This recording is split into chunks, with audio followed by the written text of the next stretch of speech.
है प्रसाद जो वो लेकर खड़ी हैं। ऐसे में अब इंतजार है बस उगते सूर्य को अर्घ देने का।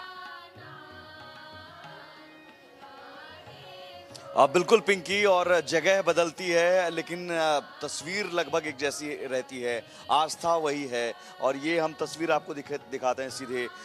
हम एक सोसाइटी में मौजूद हैं जहाँ पर इस तरह से आर्टिफिशियल तैयार किया गया है घाटों को। अब घाट की तस्वीर जैसी लगेगी आपको।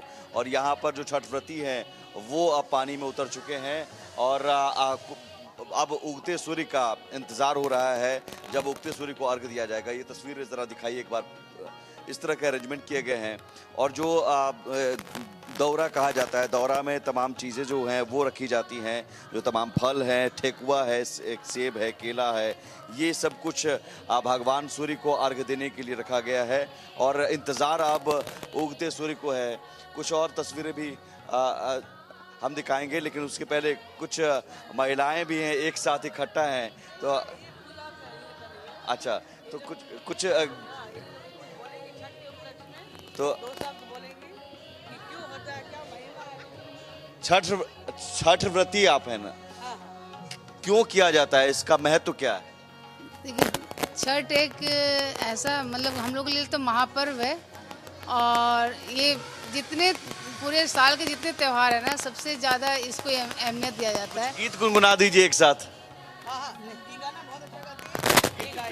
क्योंकि इंतजार जब होता है उगते सूर्य का, तो इंतजार गीत जैसे मतलब कि ये साइंटिफिक रीजन भी है। ये उगते सूरज डूबते सूरज को अगर अर्घ दिया जाता है तो हमारे बॉडी का जितने भी रेमेडीज मतलब प्रॉब्लम है उसको मतलब कि एक तरह से सूर्य और जल दोनों के साथ ना बॉडी का ये करता है, डिटॉक्स करता है। दो लाइन अगर गुनगुना जाए। ये बहुत अच्छा गाना गाती है।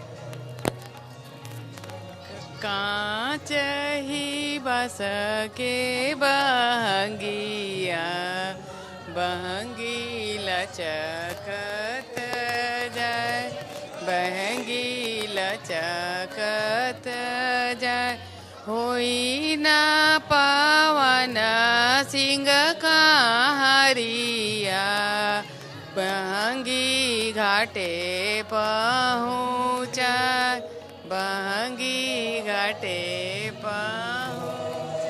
ये गीतों के जरिए, और मैं आपको लिए चलता हूँ चूँकि हमारे जी ये हम आज ये तो पुराने जनरेशन बता रहे छठ के बारे में, अब नए जनरेशन भी बताएंगे एक्चुअल छठ है क्या। चलो बताओ। बताइए। छठ शुरू हुआ था जब माता सीता और श्री राम अयोध्या लौटे थे, तब दिवाली के बाद उन्होंने छठ से शुरू किया था। तब से लेके आज तक छठ मनाया जाता है। नई जनरेशन भी छठ को लेकर वही आस्था जो पुराने जनरेशन में है। हाँ, ये प्रकृति से जुड़ी हुई पर्व है, नेचर से जुड़ा हुआ। नेचर से। आप देखिए अस्त और सूर्योदय, ये दो चीजों किसी उगते सूर्य को भी हम प्रणाम करते हैं। ये तो ये बहुत बड़ी हमारी संस्कृति पंडित और विधि अपने हिसाब से, पंडित चाहिए नहीं, आस्था अपनी है। आस्था अपनी है जी, अपने हिसाब से लोग। बिल्कुल, हम तस्वीरें भी कुछ और दिखाते रहेंगे और साथ ही हम आपको ले चलते हैं। अब कुछ और भी लोग हैं और उनके पास भी यहाँ पर बहुत ज़रूरी है कि आप कहीं भी रहें, आस्था वही रहती है। और हमारे साथ यहाँ पर इंडिया न्यूज़ के editor in chief Rana Yashwant ji भी हैं, उनका परिवार भी छठ मनाता है।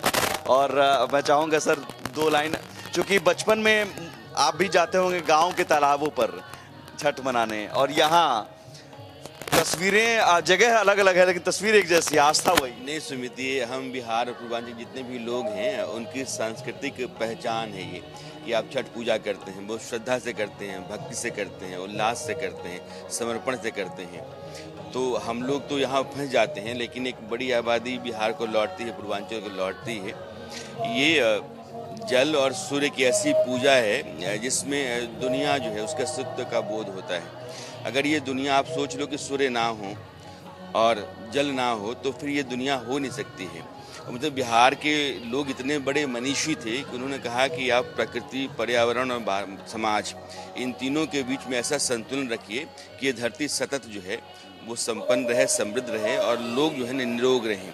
तो हमारे छठ में आप देखते हैं कि हम कहते हैं कि घर परिवार निरोग रहे, पुत्र निरोग रहे, पति निरोग रहे, परिवार निरोग रहे, समाज निरोग रहे, पशु पक्षी निरोग रहे, पेड़ पौधे निरोग रहे। तो ये यही है कि प्रकृति के बीच, पर्यावरण के साथ और मनुष्य का जो समाज है उसका एक संतुलन रहे, समन्वय रहे और यह पूरी दुनिया जो है वो खुशहाल और समृद्ध होकर के चलती रहे। इससे बढ़िया कोई दूसरा व्रत मैंने देखा नहीं है और ऐसी भावना और ऐसा उद्देश्य किसी और व्रत के साथ आप चलता हुआ नहीं देखते। सुमित किसी यश पंडित के द्वारा पूजा आप करने का नियम अनुष्ठान नहीं है, आप खुद भी कर सकते हैं। आप बस संकल्प लेना है। कोई देवता की मूर्त नहीं है, छठी मैया की मूर्त नहीं है, ये एक तरह से निर्गुण है और आप कोई पंडित नहीं है, कोई यज्ञ नहीं है, कोई अनुष्ठान नहीं है, आपका विधि विधान है, आप ही भक्त हैं और आपकी भावना है और आपकी श्रद्धा है, आपकी भक्ति है, सीधा आप कनेक्ट होते हैं। इससे बढ़िया कुछ नहीं है। समाज का हर आदमी कनेक्ट होता है, बीच में कोई चाहिए ही नहीं। आपको कोई यजमान नहीं चाहिए, कोई पुरोहित नहीं चाहिए, कुछ भी नहीं चाहिए। आप अपनी श्रद्धा के साथ आइए और उसके बाद अपने आप को ऊपर वाले से संबंधित कीजिए। इससे अच्छा नहीं सर, कुछ यादें आपकी, क्योंकि हम लोग भी रहते थे तो ठेकुआ का इंतजार रहता था। हाँ नहीं, अभी तो आज भी रहता है। इस सोसाइटी के जितने भी लोग हैं, अब जैसे ही ये पूजा होती है, वो पंजाब के हैं, वो महाराष्ट्र के हैं, वो किसी दूसरे राज्य के हैं, तो आते हैं, प्रसाद लेते हैं, श्रद्धा से बैठते हैं। जो व्रती हैं उनके पांव छू करके आशीर्वाद लेते हैं। तो लगता है कि जो व्रती है उसमें छठ मैया का वास हो रहा है। जब तक वो व्रत कर रही हैं तब तक पुरुष भी करते हैं। गांव में देखिए तो अभी धान की फसल लगी होती है और बीच से जो है वो आप जाते हैं, घाट पर जाते हैं, दौरा लेकर के जाते हैं, दौरा लेकर के आते हैं, प्रसाद का बंटवारा होता है। इससे अच्छी सामूहिकता, सामाजिकता आप कहीं नहीं देखेंगे कि प्रसाद का बंटवारा हो जाए, एक साथ पूरा गांव या पूरा समाज मिल करके एक जगह बात कर रहा है, पूजा कर रहा है, एक दूसरे का प्रसाद वितरण कर रहा है। गांव के पंडित जी में आप देखो कि हर जाति, हर समुदाय, हर वर्ग का आदमी एक ही घाट पर खड़ा होता है और साथ पूजा करता है। तो इससे मांग कर एक दूसरे से प्रसाद लेते हैं, वो नहीं देखते हैं कि कौन है। नहीं, इससे बड़ा कोई समाजवाद नहीं देखेंगे आप। जो किसी भी व्रत के साथ ऐसा समाजवाद कि पूरा समाज एक साथ हो, ऐसी एकता कि सब लोग एक साथ बैठ कर खाएं, आपस में प्रसाद लेकर के आप एक दूसरे से बांटते हैं, खाते हैं। तो इससे बढ़िया कोई उल्लास नहीं है, कोई पर्व नहीं है। मुझे लगता है कि ये अपने आप में एक अलग तरह का उत्सव है जिसमें आध्यात्मिकता भी है, धार्मिकता भी है, जिसमें सामाजिकता भी है और ये अपने साथ पूरे बिहार की पहचान को लेकर के चलने वाला व्रत है। दुनिया किसी कोने में कहीं भी आप जाइए, मॉरिशस में, लंदन में, वाशिंगटन डीसी में देखें, वहाँ की तस्वीरें भी आ रही हैं। इंडिया न्यूज़ चैनल पर दुनिया के तमाम हिस्सों से विजुअल चल रहे हैं। दुबई में देखें, दुबई में हो रहा है। लेकिन कहीं भी कोई करता है तो वो पूर्वांचली है, ये पहचान है। तो आपकी ये एक मूल पहचान है और आपकी जो सांस्कृतिक परंपरा रही है उसका प्रस्थान बिंदु है कि आप छठ व्रत करते हैं और छठ परंपरा से जुड़े हुए हैं। दौरा में क्या क्या होता है दर्शकों को ये बता देते हैं आपको। देखिए ये दौरा कहलाता है यहाँ पर। पहले तो बांस का ये होता था, लेकिन अब चूंकि लोग ये भी खरीदते हैं। इसमें क्या क्या होता है मैम? इसमें केला, 5 तरह के फल होते हैं और ठेकुआ बनता है हम लोगों का, आटे का बनता है, तो वो हम लोग बना के चढ़ाते हैं और बड़ी शुद्धि से बनता है। आम की लकड़ी पे हम लोग चूल्हा बना के उस पर बनाते हैं। 36 घंटे का निर्जला व्रत होता है। एहसास होता है क्या? एहसास भगवान कृपा करते हैं। मैंने कई व्रतियों को देखा है कि उनके चेहरे पर रौनक और ज्यादा बढ़ जाती है। भगवान की कृपा रहती है हम लोगों पे। इतना टफ व्रत हम लोग कर लेते हैं, बहुत बड़ी बात है। कुछ गुनगुनाती हैं आप? नहीं, मेरे को इतना आता नहीं है बस। तो ये देखिए इस तरह का दौरा होता है और यहाँ से वहाँ तक देखिए चारों तरफ एक आर्टिफिशियल घाट की तरह बनाया गया है, जहाँ पर लोग अब उगते सूर्य का, थोड़ी आप तस्वीरें देखेंगे तो थोड़ा हल्का सा उजालापन आने लगा है, यानी कि संकेत अब मिल चुके हैं कि भगवान सूर्य कभी भी आ सकते हैं और भगवान सूर्य का इंतज़ार। कुछ ढोल नगाड़ों की तस्वीरें भी हम दिखाएंगे, उन तस्वीरों को भी। पिंकी, अगर आप हमें सुन पा रहे हैं तो ये तस्वीरें देखकर आपको लगेगा कि ये देखिए ढोल नगाड़े बज रहे हैं। हमारे साथ जुड़ गए हैं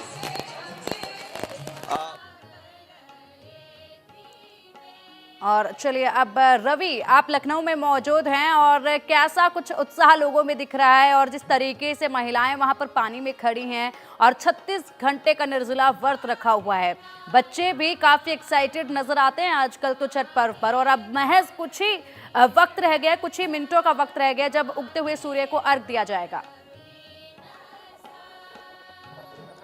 जी बिल्कुल, लखनऊ का लक्ष्मण मेला घाट है और आप यहाँ पे तस्वीरें देखेंगे थोड़ी। ठीक है रवि, आएंगे आपके पास। फिलहाल एक बार रुक कर लेते हैं दिल्ली का, जहां से हमारे सहयोगी आरजू हमारे साथ जुड़ी हुई हैं और दिल्ली की मुख्यमंत्री वहां पर मौजूद हैं। आरजू,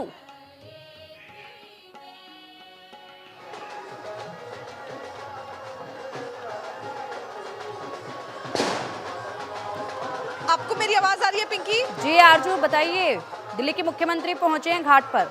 जी बिल्कुल जी, मैं तस्वीरें आपको दिखाऊंगी। यहाँ पर देख सकते हैं किस तरीके से तैयारियां जो है वो की गई हैं, धूम जो है वो देखने को मिल रही है। वहीं बीजेपी की नेता भी यहाँ पर पहुंची हुई है। मैम, पूरी तैयारी की गई है, घाट को सजाया गया है, आप भी लोगों के यहाँ पे पूजा में शामिल होने आई है, क्या कहना चाहिए? छठ मैया का व्रत है और आज हम उगते हुए सूरज को प्रणाम करके इस व्रत की पूजा को समाप्त करेंगे। ये संतान सुख का व्रत है। छठी मैया सभी की संतान को स्वस्थ और सुखी रहे, इस बात की मैं कामना करती हूँ और सभी को, सभी छठ व्रती भाई और बहन जो व्रत कर रहे हैं उनको भी बहुत बहुत बधाई देती हूँ और आए हुए सभी यहाँ भक्तों को कि वो स्वस्थ रहें, मंगल रहें, उनकी संतान सुखी रहे। इस बात का दुख है कि इस बार भी यमुना में ये छठ व्रतियाँ जो है अपना व्रत नहीं कर पाई, परमिशन नहीं मिली है। उम्मीद है अगले साल ये यमुना में कर पाएंगी। सही बात है, क्योंकि यमुना माँ दिल्ली से होकर गुजरती हैं। हर छठ व्रती भाई और बहन यमुना जी में डुबकी लगाना चाहता है, पर पिछले 10 साल से ये हमारा दुर्भाग्य है कि यमुना माँ और गंदी हो गई और आज तो स्थिति ऐसी है कि हम उसमें डुबकी भी नहीं लगा सकते। पर मैं ऐसी कामना करती हूँ कि आने वाले समय में यमुना की सफाई हो और ये सभी मेरी बहनें और भाई यमुना जी में जा पाएं। बहुत शुक्रिया। तो देखिए किस तरीके से बता रहे हैं सब, हर कोई ये उम्मीद लगाए है कि यमुना में जो है ये त्योहार। ठीक है आरजू, आएंगे आपके पास और रुक कर लेते लखनऊ का, जहां से हमारे सहयोगी रवि हमारे साथ जुड़े हुए हैं। रवि, लखनऊ से खासी तस्वीरें आप दिखा रहे थे।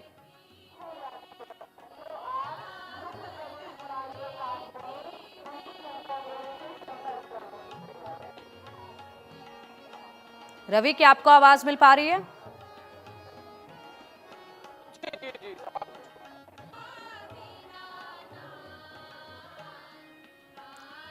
और चलिए लखनऊ से हमारे सहयोगी को कनेक्ट करने की एक बार फिर से कोशिश करेंगे, लेकिन रुक कर लेते हैं इससे पहले।